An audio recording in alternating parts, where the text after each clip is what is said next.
Welcome to Cities Speak. I'm Clarence Anthony, your host and CEO and Executive Director of the National League of Cities. Today, we have a wonderful new guest who I have not actually met before, but who I'm excited to talk to about her time in public office and her vision for the future of the city in which she leads. Everyone, today we are joined by Mayor Thao of Oakland, California, for the latest episode of our NLC podcast. So let me tell you why I'm so excited today. Mayor Thao is the 51st mayor of Oakland, California, and is new on the job, taking office this past January. She's the first Hmong American mayor of a major city in the United States. Before being inaugurated as mayor, Mayor Thao served on Oakland's city council for 5 years, where she had a lot of priorities. Welcome, Mayor Thao, and thank you so much for participating on Cities Speak. Absolutely. Thank you for having me, Clarence. So let me just first ask you a question. Now, you've been on the city council, chief of staff, and now mayor. Is there a difference between being on the city council and being mayor? Well, let me give you an example of, yes, there is a difference. So on the city council, because the city of Oakland here in California, we have a hybrid strong mayor. I say hybrid because the mayor doesn't actually have veto powers here.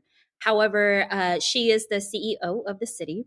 And so as the council member, we are just the legislative branch. And so we can only ask questions. So going from asking questions for so many years and not being able to direct, and then moving into the mayor's office where I'm now meeting with city staff and I'm saying, what do you think about if we did X, Y, Z, right? And they would look at me, pause, and say, well, mayor, if that's what you want, then that's what we'll do. And I was like, is that right? So there is, all kidding aside, there is a difference. It is the executive branch, and you do oversee all the departments, including the police department as well, too. And so I'm very excited to take on this job. Well, as a former mayor myself, the interesting thing is when things are good, they celebrate how great the job the mayor is doing. But if there is a challenge, they also look specifically at the mayor. And it takes a couple of days to get to the city council to get the praise and the blame. So I think you got the right perspective and the right training to really lead Oakland to the next level. Let me first ask, what was your journey? You've talked publicly about your background growing up in a big family of Hmong refugees. What got you into public service and part of that journey? Yeah, so yes, my parents are Hmong refugees. They escaped genocide from the secret war. The secret war was taking place at the same time as the Vietnam War, hence it was a secret, no longer. And so Hmong people lived in the jungles and the mountains of places like Laos, mainly in Laos, but in Vietnam and China as well. We have our own culture, our own different language, but not our own country. And so this nomad group were recruited by American CIAs. And so as all this was happening, Hmong people who we supported the American troops were seen as traitors. And so my parents escaped genocide, went into the Thailand refugee camp, and came to the United States in 1979. And so I don't have a typical story for an elected official in America.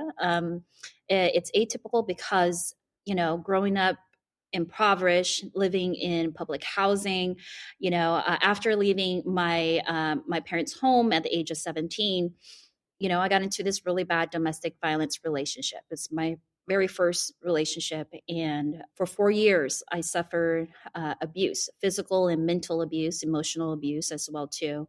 And it wasn't until I was pregnant with my son, 6 months pregnant, and I hope that this is not a triggering part for folks, and you can take it out if it's too triggering. But his father grabbed me by the hair. I was I was sitting on my bed. He grabbed me by the hair, pulled me down and from the bed, and started kicking me in my 6-month pregnant stomach.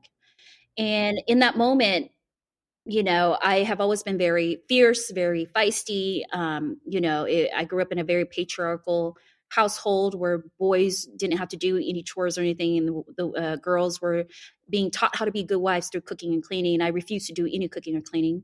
Suffice to say, I don't know how to cook today. but I had that personality, yet I was in this situation, and so I left and became homeless because by that time all of my family and my friends and my any sort of system, relationships that I had with anybody, they were all stricken away. And so I was unhoused for a long time. And then I gave birth, county hospital. I was alone, and it was the nurses. Nurses before even COVID, I love nurses because they taught me how to bathe my son and how to feed my son. And it was pretty rough, it was pretty rough, but that's how I lead. I lead through the lens of live life experience. Your story is very impactful. I mean, there's so many stories like that, and I hope that women who are experiencing the same type of relationship could hear the story that you can overcome and come out stronger from those experiences. And so, thank you for sharing that. I know that's not easy to relive that story and that experience every time. It was hard in the beginning, but what I have come to learn is that not only is it healing for me to speak about it, but when I was 20 years old, right, when I became homeless, and I just assumed that I was in a unique position, that this was a choice that I had made, a bad decision that I had personally made, and that no one that this was not happening in multiple families or households, which is far from the truth. And so with that being said, it's important for me to make sure that we get the word out that this is not a unique situation. This happens across racial lines. This happens across social economic statuses, and that there are resources. And so I'm a huge advocate of making sure that we bring resources to the community so that anybody, any young person who's feeling like they're alone and that they're in a unique position, that it's not unique at all. And more so than that is that being a single mom, I was on welfare. I used government services like Head Start, welfare to work programs, and all of these programs, were the stepping stones on my success. And because I eventually went to community college, graduated as a single mom working full time at the community college, graduated valedictorian, and transferred over to UC Berkeley. And so for me, I'm always uplifting, making sure that people know that for all of, whatever negative stigma that you may feel or society may make you feel utilizing public resources, it's like the public resources are there for a reason. And I'm a prime example for that, right? Sometimes people just need a break and they need support because we're not all set on an equal level playing field. No, and I agree with that. I think the experiences of residents and feeling where they are, and you trying to develop programs and initiatives because of your lived experience is going to be very helpful. And I'm sure it has been helpful your 5 years on city council.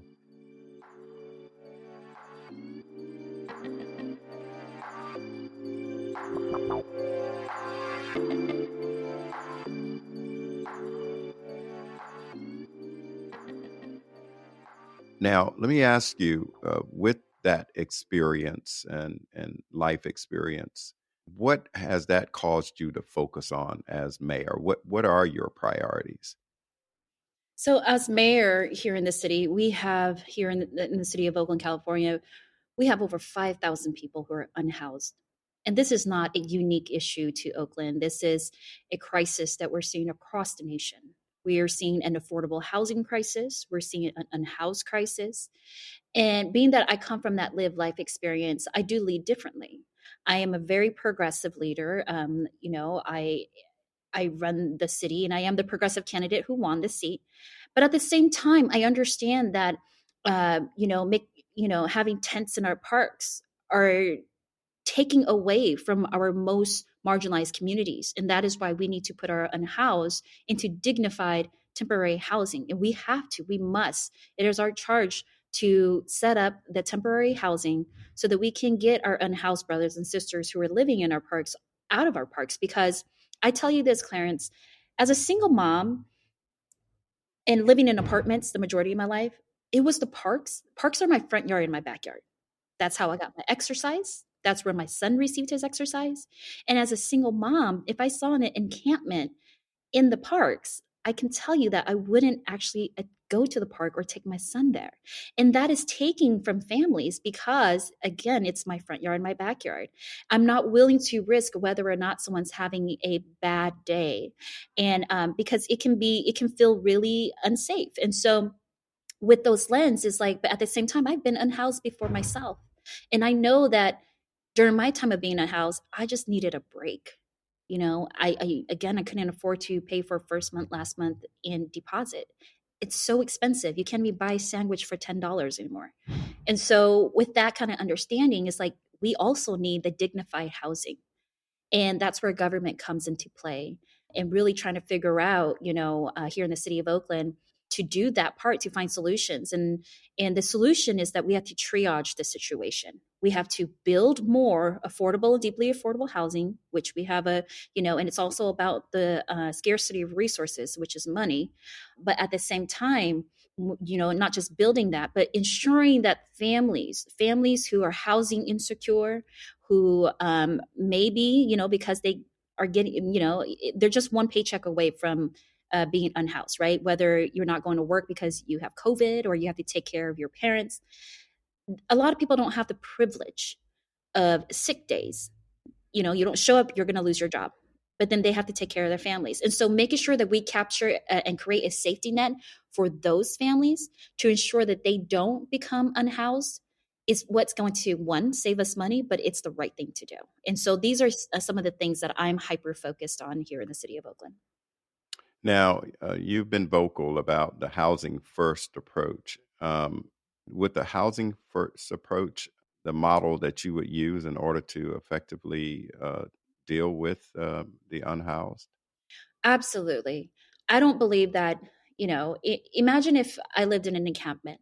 First of all, women and children are not safe there. That's just the reality of it. It's not if, but it is when. When will they be harmed?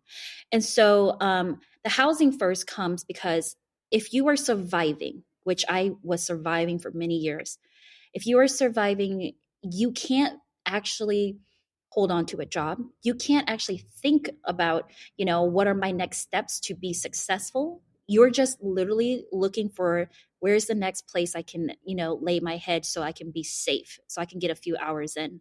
So the stability part is important, and stability equates to housing. However, it's just not only housing, right? We need the wraparound services, mental health services, something that, our country has divested from. And there are different levels of mental health treatment that is required. There's a large spectrum. Is it mental health where, you can go in and see some counseling and then you can be on your way and you just see counseling once a week? Or is it a cocktail of medication because, you have schizophrenia or bipolar disorder or what have you, right? But on that end, how can we triage the situation if everyone is spread out across your city in encampments where we know the encampments is a transient situation? You can have one person living in one encampment for one night and then maybe they have to move for whatever reason. They feel that their life is being threatened, so they have to go somewhere else. How do you re-engage with that same person? And so it's important for me that we stand up these temporary shelters and get everybody into shelters so we can triage the situation. Mayor, I want to pivot a little bit and ask you, because of your commitment to the issue of public safety. We recognize in America right now that violence is and crime is increasing, and we're trying to figure out what system that most city leaders are trying to figure out what system needs to be in place to kind of address this issue. What's your thoughts? Because I know you've worked on that issue as a council member and now as a priority as mayor. Any thoughts there? Oh, I have so many thoughts, Clarence. So many Thank thoughts. you. Come on, give us some. Yes, I'll give you some. Public safety. In this office, under my administration, we're calling it community safety. because that's where we need to start. And I believe that it's a comprehensive approach. And I know we hear that a lot, comprehensive approach. But what does that mean? It means different things to different people. So, for example, my home was burglarized and my son was home. He did not have school that day, but I was at work here in City Hall. My home was burglarized. They got broke into my home, saw my son, and continued to burglarize my home. My son is traumatized. They didn't hurt him. They didn't say a word to him, but he's traumatized. That trauma comes at a price, right? To this day, he's about 16 years old and turning 17. He will not stay home by himself. And so I believe in a response, right? And that's our police officers. Our police officers are our response team to crimes. They do investigative work in regards to our, murders and other things. And so, but on the other side of it, if we're really going to have a real conversation about community safety and public safety, we have to truly talk about how much and where we are investing when it comes to our young people, and when it comes to our young people who are underheard and underserved, right? Those families. Or do we have programming after schools to keep them busy, right? Here in the city of Oakland, we see that we have a summer youth jobs program, a paid jobs summer program. And it went, within the last decade, it went from 2,000 of those jobs in the summer only to 200. And that is not okay. So what are all our young people doing, right? We don't see that our rec centers are robust with programming either. So where are our kids? And so with that being said, that this approach under this administration is truly to really get money into our community's pockets, and while at the same time really giving them some sort of training and glimpse of different areas of possible professions. We only know what we know. And I tell you, I didn't know much about local government until I was at UC Berkeley. And that's a shame. That's a shame. But again, you only know what you know. And so what I know is that if you are, you can't choose what family you were born into. But if you grow up in a neighborhood where you lack mentorship and where all you see is that you have liquor stores that sell chips and sodas, you're going to eat the chips and sodas, and that's what you're going to learn how to eat. And so take that example and put it across all factors. And so for me, it's really getting our young people to, one, be busy, two, put money in their pockets, and three, open them up to opportunities and give them hope. Hope is the most priceless thing that we can deliver for our young communities. And I know that firsthand. I was in a very dark place, coming out of that relationship. And, it was the semblance of hope that saved my life and saved my son's life. Thank you so much for that. That's a real response, a response that municipal leaders all over America could relate to and can relate to, because they are, in fact, themselves experiencing a lot of attacks to their home, to their family, and at City Hall as well. And we're seeing this trend where municipal leaders are saying, I didn't sign up for this. I didn't know it was going to be that way. And they are deciding to leave public service. But we need municipal leaders like you who really do understand the issues and the person that they're serving. So I thank you for sharing that.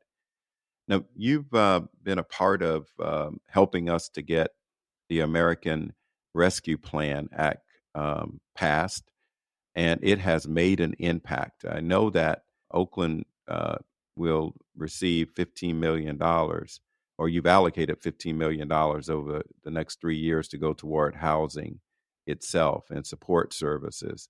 How will those dollars specifically be used? What's your plan on how it's focused on housing as well as homelessness? Absolutely. We talk all the time about how do we actually prevent families from being housed first. And so a lot of those monies have been used for renter protections, and that means emergency rental services, legal services as well, too, for renters and property owners as well. It's one of those things where it's like, this is just the funds, the ARPA funds have just been life-saving for many cities across the nation. And we have to make it a case that we need these as ongoing funds, because we're seeing this shift in society of inability to get into the intergenerational wealth, right? I'm a renter myself. I'm the first a mayor who's a renter as well. And when we talk about intergenerational wealth, it's really taking down some of those barriers, right? And that includes making sure that we have the city have ability to really support families when it comes to making sure they are protected from being homeless, or not just that, but investments into first-time home buyership. Also with the city as well too is direct services, standing up different sites for unhoused community. And so a lot of that ARPA funds as well is being utilized to do co-governance sheltering here in the city of Oakland, and in partnership with other organizations in the county as well too. But it has gone such a long way, and we have to continue to fight for those funds. Now, do the residents recognize and acknowledge that you are a mayor, in fact, that are having some of the same challenges and experiences that they are having? Was that a part of your platform and resonating with the residents? Absolutely. That was a lot of my supporters, right? I mean, you go from being a council member who no one really knows you except for the people that live in your district. And even then, the people in your district don't really know who you they only know their mayor, right? And so, so a lot of people had to learn who I am. And, under this big umbrella of being an API woman, you just assume, there's some assumptions around APIs, that, oh, that somehow we're the model minority and that we've made it. But if you look into my background, if you learn more about who I am, I'm Southeast Asian, meaning that we just arrived. And in the totem pole of all the different Asians, Hmong people have the highest rates of young people who can attend college, but yet has the lowest rates of students attending college, right? We are, us, the Hmong people, along with Cambodians, are ranked at the highest level of poverty in the United States. And so, with that being said, understanding that I am a renter here in the city of Oakland, and that I still have the same struggles of housing security, with my background of being a single mom, all the good, all the positive that I think is positive, which is all who I am. I feel like it's a positive and I speak it freely. Some people say, well, you're a single mom, how can you be a mayor and then be a mom? It's pretty sexist, but you take those hits. I don't believe I don't believe it hinders me. It just shows that I can multitask and be successful. But, speaking about my DV past as well too, I think people are drawn to my bold honesty, to be quite honest with you.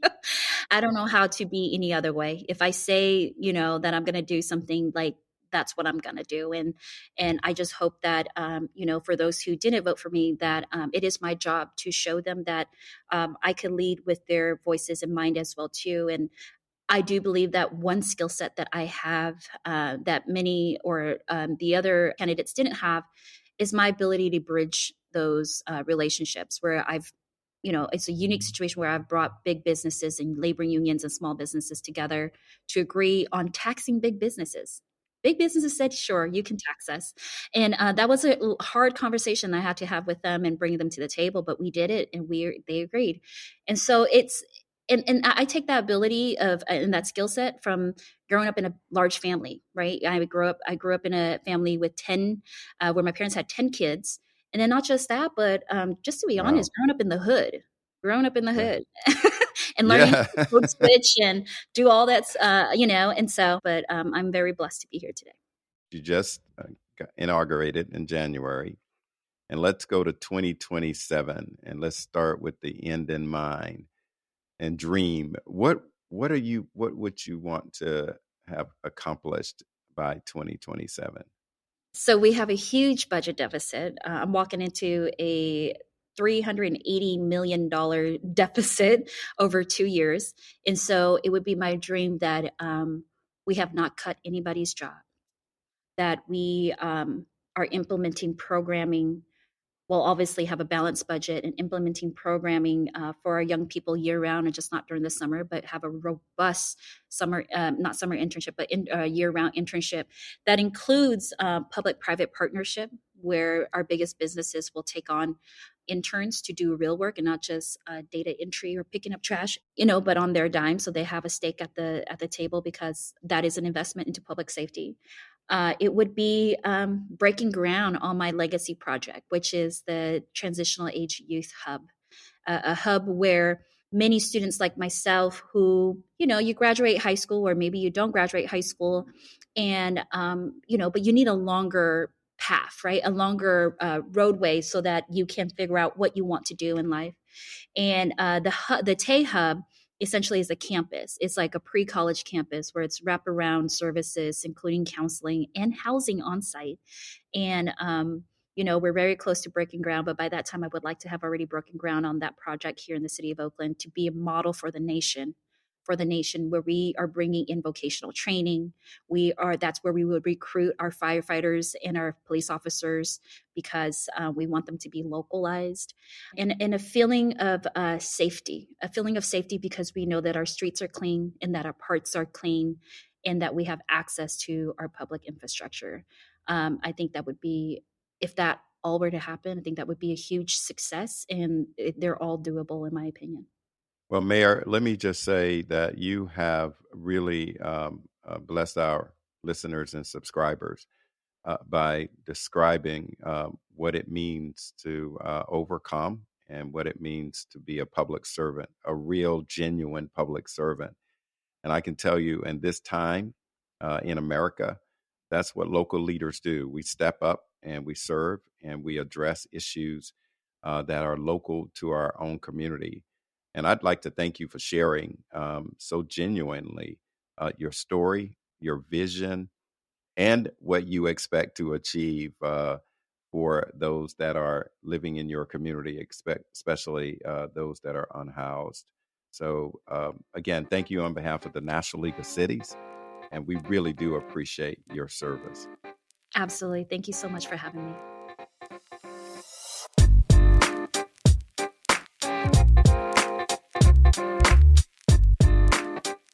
Thanks for listening to City Speak with Clarence Anthony. If you like this show, let us know. Share this episode with your friends, and make sure to subscribe. We're curious to hear what you think, what you want more of, and how we can improve. If you have feedback or an idea for a guest you'd like Clarence to sit down with, send us your thoughts at cityspeakpodcast@nlc.org. Join us next month for a new episode. Like and subscribe here or wherever you get your podcasts. See you next time.